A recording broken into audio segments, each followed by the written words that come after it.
ओला शोरूममधून चोरीस गेलेल्या 2,70,000 रुपये किमतीच्या 3 ओला इलेक्ट्रिक स्कूटर गुन्हे शाखेच्या युनिट क्रमांक 2 ने केल्या हस्तगत। बातमी नाशिक येथून।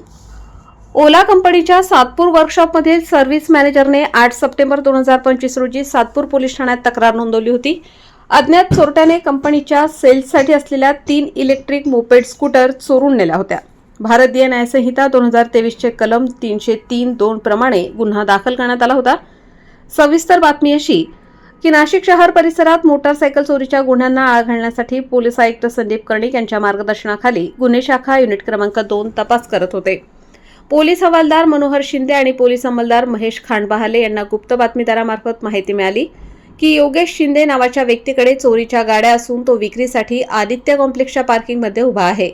मिळालेल्या माहितीच्या आधारे सहाय्यक पोलीस निरीक्षक हेमंत तोडकर यांच्या पथकाने सापळा रचून योगेश परशुराम शिंदे व 29 वर्ष याला ताब्यात घेतले। चौकशी दरम्यान आरोपीने गुन्ह्याची कबुली दिली। पोलिसांनी आरोपीकडून 2,70,000 रुपये किमतीच्या 3 ओला इलेक्ट्रिक मोपेड गाड्या जप्त केल्या आहेत। पुढील कारवाईसाठी आरोपीला सातपूर पोलीस ठाण्याच्या ताब्यात देण्यात आले आहे। वृत्तसंकलन रफिक सय्यद।